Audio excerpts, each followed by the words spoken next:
episode of the Javelina Coaches Show on the Mendoza's Pharmacy Javelina Sports Network. Thank you for tuning in, and we're joined by our first guest this week, and that is our head Javelina football coach, Michael Salinas. Coach, hello again.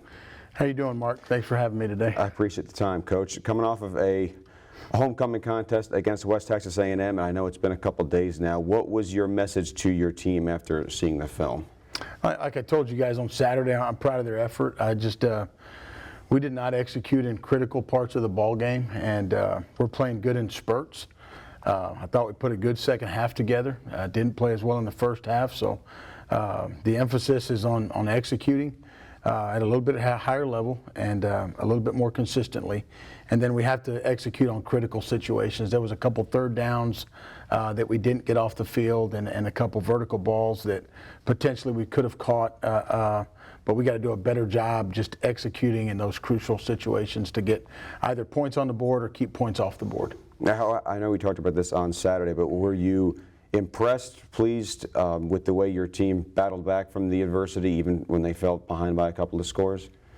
Yeah, we came in at halftime and knew it was a two-score game at that point, and didn't panic, told them not to panic. It was a long football game. We felt that we could do some things to get back in the game.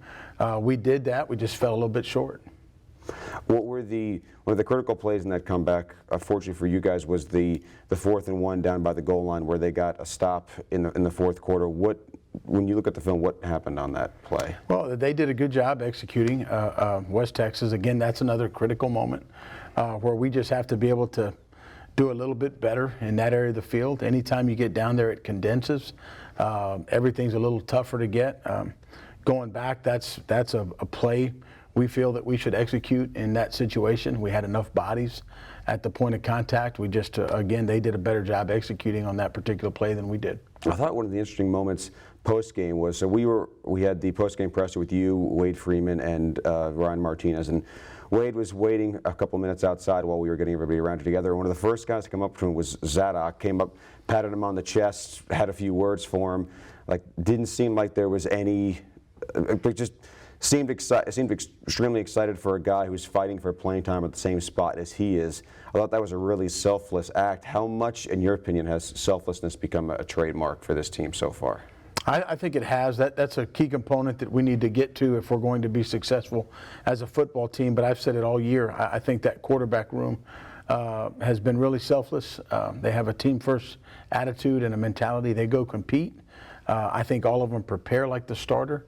They're given reps to do that, but it's hard to sit back and sort of wait in the wings. But you do that and prepare, so when given an opportunity, you can make sure you take advantage of it. But again, that's the type of guy Zadok is, and I know that as a competitor, it's a tough situation. But again, I think we got some really good folks on our football team and some guys that understand it's not about them, it's about the team.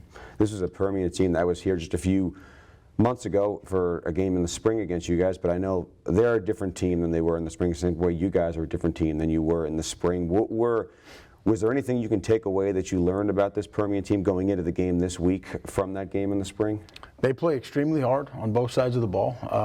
Coach has been there a little over 6 years now, Coach Kerrigan, so they do a good job. They've implemented their program and their system, but they fly around on defense. They're going to create some problems for us. Offensively, they'll flip it around the field and do the things they got to do, but they got a young running back playing back there. But again, I think they're a good football team.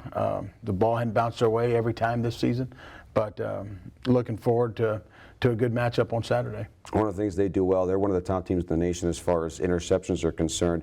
When you're facing a team that's really good at turning the ball over when it's in the air, do you want to have a different or a similar or the same message to your quarterbacks when you're playing a team like that? I think it's the same. They just have to be a little more conscious of what these guys do with the ball in the air and how they make plays on the ball.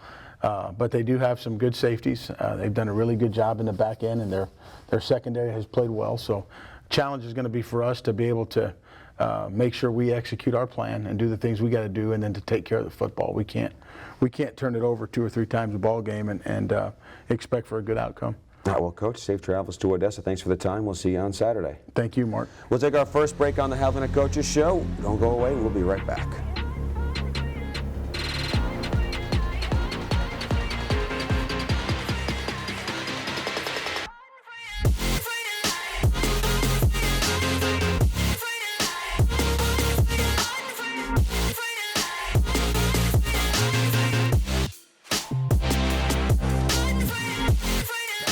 episode of the Javelina Coaches Show, and we're joined by our head Javelina men's basketball coach, Johnny Estelle. And Coach, thank you so much for taking some time out today. Hey, thank you for having me. And I think I'm kind of still recovering. We're taping this at about 10:30 on Tuesday, about 13 hours after the game ends in College Station on Monday. But that was a fantastic game, a hard-fought game. You talked after the game about how, after a loss as a coach, as a competitor, you always look at some things you wish your team could have done a little bit better, but you said you were really proud of your team's effort and the way they played. What was the general tone of your message to your team post-game after Monday's contest? Oh, it was very simple. It wasn't one of my long speeches as they usually get, but I was very proud of them. I challenged them, at the beginning of the game. All of them, I always have the utmost respect for and belief in, but I wanted them to earn that respect from others. And the way you do that is you compete on the big stage. And, I would not have scheduled that game if I thought we wouldn't have an opportunity to compete and represent the Javelina Nation in a first-class manner. And those guys did that, and I couldn't be more happy than any team I've ever coached. And I told them that. And just it was a collective effort.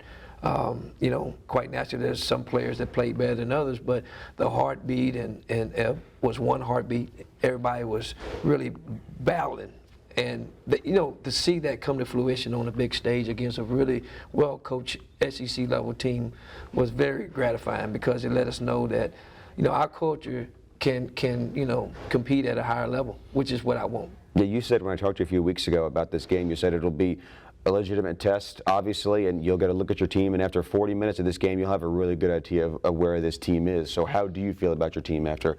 I know it's only one game, but how do you feel about your team after Monday's game? I feel like we can fine-tune some things here or there. The first game, you always have jitters, and then with that kind of game, it's going to be a little more, I don't want to call it anxiety, but excitement.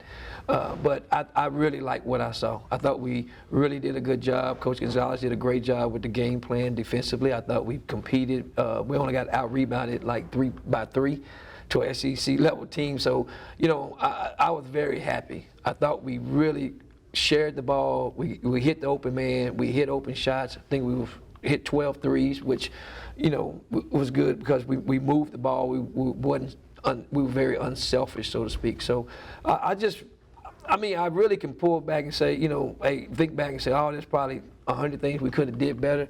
But today I really, and coming back last night, I could not do anything but focus on the positive things. That locker room, when I walked into it, it was guys that really expected to win. They wasn't there just to hang out. And they were there playing for us, meaning me, you, themselves as a team, their families, and the fans, and this institution. And you can't be more happier. You put together, for a point guard, that stat line that C.J. Smith put together was outstanding. I think 15 points, 6 steals, 6 assists, had a blocked shot in there as well. Not bad for his first game as a Javelina, in a game where he was thrust into a starting role against an SEC team. What did you think of the way C.J. Smith played? He played amazing. He played amazing. I'm very, I challenge our point guards a lot, as you've been to practice, because I always think that, just like a quarterback, if you don't have a really good a point guard, you're not going to be very good in basketball. We happen to have several good ones. We have 3 good ones. But CJ, stepped up for his first game at this level, 4-year college level. He did those things in junior college. That's why we recruit him. He's always been a winner. He won state championships in high school. So, you want a winner at that position, or at every position, but certainly at that position. But for him to walk into Reed Arena and play against, like I said, a very good, well-coached team, man, I was very, very happy with how he played, very satisfied when he played. But I think he can even get to that next level, which I know he's working to get to. Now, you guys will be less than 2 weeks now before your first regular season game as part of the LSC RMAC crossover. How do you try and take the positives and the lessons and all the good things that happened on front Monday night and move everything forward, try and keep those lessons in mind as you guys head towards the first game of the regular season? That's a great question. Today we're taking off for travel and everything, recuperate, treatment, and then tomorrow it starts over. We'll have a brief film session where we will, talk about the positive things. But, like I told them, that our season wasn't won or lost last night. It was just the beginning. It was the first challenge, the first contest. So now everything is, our next game against South Dakota Mines, they're a very good team. I feel like we played them the first game of the year or the second game of the year for the last 7 years. But they run a difficult offensive scheme.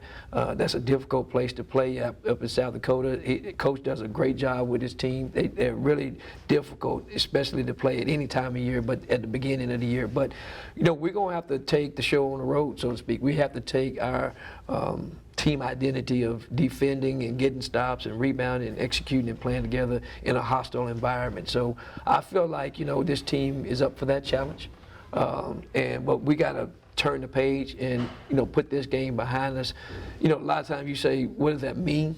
To me, that means, okay, you can be happy with how we played against a team that, say, was a lot better or more talented than us, but we can't be in the honeymoon phase past this point. We did lose the game, and we got to go back and find out what we could have done to win the game, but also move forward and focus on what's in front of us, which is South Dakota Mines. All right, Coach, thank you so much for your time. We'll have you back on the Coaches Show before long. Thank you so much for stopping by. Hey, I want to thank you and John and Ryan for being there. Y'all created a great atmosphere for our fans that weren't able to attend. And, man, I tell you what, the feedback that I've received from just not our fan base, but parents and everything else means so much because, you guys were, man, I know everybody don't see what y'all do behind the scenes, but it really brought the experience to other people, and it really meant a lot. And thank you guys so much for what you do. Well, it was our pleasure, Coach. Thank you so much for stopping by. We'll take another break on the Javelina Coaches Show. We'll be right back, so don't go away.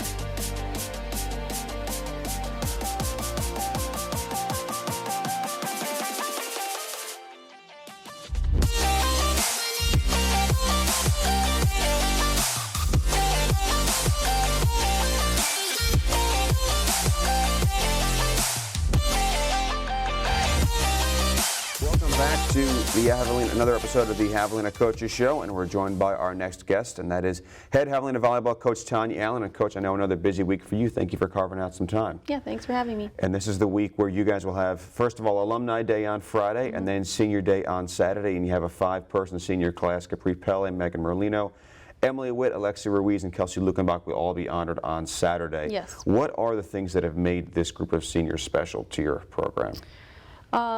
They're good kids, and they are, they're all different personalities, different majors. I think there's going to be a lot of different career paths for them, so I'm pretty excited to see, all their success after volleyball. And, on the court, obviously, lots of talent. They brought a lot, they contributed to the program now for 3 years, 2 years, depending on who it is. But they're a really good group, and they've been a lot of fun. We always talk about the emotions for a coach on this day, because you kind of, at least for me, I feel like from an SD's perspective, you look back at how much time has passed since, for example, Kelsey, we're going back to when Kelsey and Alexa were just freshmen here in 2018. Do the emotions for a coach ever get different? Is there ever a point in time where it's not as emotional, it's just, it's another senior day, or do the emotions remain the same each time? I think they kind of remain the same. On the one hand, you're kind of sad because they're going to be gone, but it's also really exciting for me because they get to start their life, and you get to see them now as adults and people, and I can see them as friends and not so much the coach-player dynamic. So there's the exciting part to it, and I mean, I think it is a little bit sad for them specifically that they're going to be done playing, but the transition into real life is really exciting, and so that part I enjoy for them. And we continue, I hope, to be close, so you don't lose out on a relationship. It's not like they're going to be gone forever. So is there also a sense of pride, even if it's not on Saturday, as far as when you get the opportunity to see them walk as college graduates? Yeah, graduation is a big deal, and just whatever they choose to do after, because we've worked really hard to teach them a lot of skills that I feel like they will put to use and be successful in, whether it's law school for Megan or, some art thing that Capri does. It doesn't matter what they're doing. I hope that they are confident and succeed. And so that there's a lot of proud moments in those things too. And again, that's 1 p.m. on Saturday for Senior Day after the 6 p.m. contest on Friday, which will be Alumni Day. Now, you look at the two teams you guys have coming in, St. Mary's and St. Ed's. You guys saw these teams a lot in the fall. These basically with International, these teams were your schedule going back, and not the fall and the spring. Right. I mean, Knew what you meant. is there what are the things that make these teams difficult to match up against? Both teams have really big arms on the pins, whether it's the left or the right. They are capable of getting a lot of kills, in any given scenario. So it's a lot of pressure on your serving. One, you have to serve tough because you have to get them out of system to kind of keep those arms limited, and you have to do well with your blocking. You've got to funnel those hitters to hit where we can defend behind it.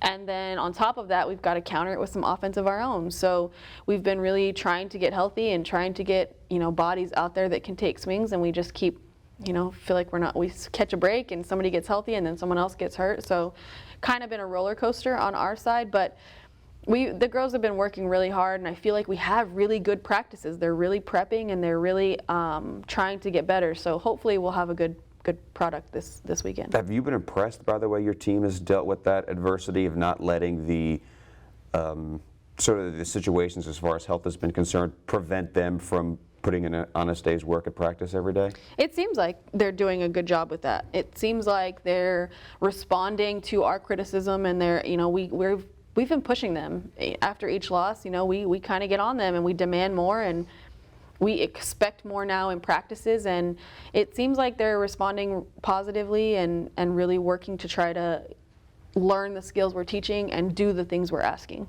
And you look at where you guys in the LSC tournament standings are. The top 12 teams obviously get in. First 4 have a bye, and there is a lot that can change over the course of the next couple of weeks. Yeah. Do you feel a need as a coach to remind your players or do you feel like it's important to kind of remind your players to put that aside and just focus on what's next, as opposed to worrying about where you guys might be in the standings now or even in a couple weeks? I think if you're competitive, you naturally tend to look ahead. I mean, as a coaching staff, we're looking at the what ifs, and if we do this and they do this, where would we fall, and what's our postseason going to look like? And you naturally, being competitive, you naturally want to look ahead and see what your options are, and I think the girls will do that. I mean, I'm sure they're looking at the standings going, okay, we have to do this, but ultimately it boils down to we have to control what we can control, we have to win. So pre-game, we're focused on this particular team, these particular skills right now to handle this scenario, and then we can move on. So we try not to have them look too far ahead, but I think it's natural. All right, well, Coach, best of luck this weekend. We can't wait to see you on the court. Thank you for stopping by. Thank you. And thank you for tuning in to another episode of the Javelina Coaches Show. I thank you to all our guests, Tanya Allen, as well as Johnny, Estelle, and Michael Salinas. Be sure to check back on the Javelina Athletics YouTube channel every week for each new episode. But thank you so much for tuning in. We will see you again next time.